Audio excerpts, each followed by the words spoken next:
इस सेगमेंट में हम लोग डिस्कस करेंगे थर्ड लॉ ऑफ थर्मोडायनेमिक्स के बारे में, यानी ऊष्मागतिकी का तृतीय नियम। इससे पहले हम लोग zeroth law of thermodynamics, first law of thermodynamics, second law of thermodynamics पढ़ चुके हैं। आज हम लोग मेनली डिस्कस करेंगे थर्ड लॉ ऑफ थर्मोडायनेमिक्स और फर्स्ट, सेकेंड और थर्ड का एक कंपैरेटिव एनालिसिस भी हम लोग करेंगे। इवन जीरोथ लॉ का भी हम लोग कंपैरेटिव एनालिसिस करेंगे। ठीक है, यह जो नियम है, इस नियम का यानी थर्ड लॉ का कोई मैथमेटिकल स्टेटमेंट नहीं है। यह नियम जुड़ा हुआ है अनअटेनेबिलिटी ऑफ एब्सोल्यूट जीरो, यानी the third law of thermodynamics is based on the unattainability of absolute zero. Absolute zero का मतलब हुआ जीरो केल्विन टेम्परेचर। ठीक है, जीरो केल्विन बोला जा रहा है, 0 डिग्री सेंटीग्रेड नहीं, यानी जो 0 केल्विन का टेम्परेचर है जिसे हम एब्सोल्यूट जीरो कहते हैं, इसको हम लोग कभी प्राप्त नहीं कर सकते, कभी भी अटेन नहीं कर सकते। इसी से यह नियम जुड़ा हुआ है थर्ड लॉ ऑफ थर्मोडायनेमिक्स। इसका स्टेटमेंट क्या है, स्टेटमेंट देख लेते हैं। It states that for any system it is impossible by any process to reduce its temperature to absolute zero in a finite number of operations। यानी किसी भी प्रक्रिया के तहत फाइनाइट नंबर ऑफ ऑपरेशंस के द्वारा किसी भी सिस्टम का तापमान परम शून्य तक घटाया नहीं जा सकता। ठीक है, यानी कोई भी सिस्टम है तो आप चाहे कोई भी प्रोसेस उसमें फॉलो कर लीजिए, चाहे कितने भी फाइनाइट नंबर ऑफ ऑपरेशंस आप उसमें अप्लाई कर लीजिए, कभी भी उस सिस्टम का तापमान परम शून्य यानी 0 केल्विन तक आप प्राप्त नहीं कर सकते। इसी से जुड़ा हुआ है थर्ड लॉ ऑफ थर्मोडायनेमिक्स। इसके दो कॉन्सिक्वेंस भी हैं।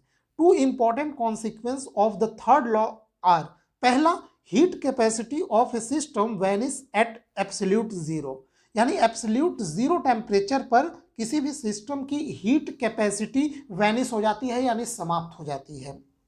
दूसरा कॉन्सिक्वेंस है coefficient of volume expansion of any substance vanishes at absolute zero, that means 0 kelvin, यानी 0 केल्विन यानी एब्सोल्यूट जीरो, जिसे हिंदी में परम शून्य ताप कहते हैं, उस तापमान पर किसी भी सिस्टम का कोफिशिएंट ऑफ वॉल्यूम एक्सपेंशन भी वैनिश हो जाता है यानी 0 हो जाता है, समाप्त हो जाता है। ठीक, तो ये एक थर्ड लॉ ऑफ थर्मोडायनेमिक्स था, छोटा सा स्टेटमेंट है, कोई मैथमेटिकल स्टेटमेंट नहीं है।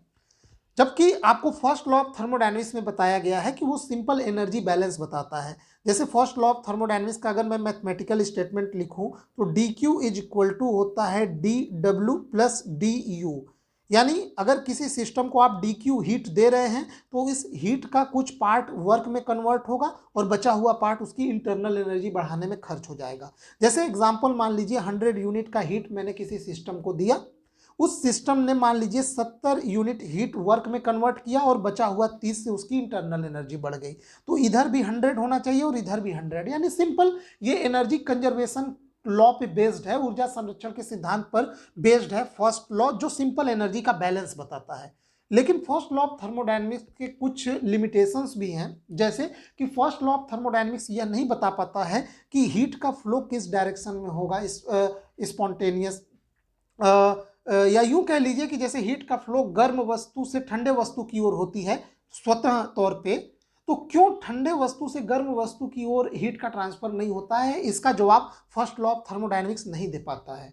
इसका जवाब भी नहीं दे पाता कि कितना अमाउंट ऑफ हीट वर्क में कन्वर्ट होगा और कितना अमाउंट इंटरनल एनर्जी में खर्च होगा, इसका भी जवाब नहीं मिल पाता है फर्स्ट लॉ ऑफ थर्मोडायनेमिक्स पे डायनेमिक्स से। ठीक है, तो इसी से फिर सेकेंड लॉ ऑफ थर्मोडायनेमिक्स आता है। सेकेंड लॉ ऑफ थर्मोडायनेमिक्स क्या है, किसी भी अगर कोई भी घटना घटित हो रही है स्वतः, तो उसके पीछे का वैलिड रीजन बताता है एंट्रोपी से जोड़ के। जैसे अभी हमने बोला था कि हीट का जो स्पॉन्टेनियस ट्रांसफर यानी स्वतः ट्रांसफर होता है वो गर्म वस्तु से ठंडे वस्तु की ओर होता है।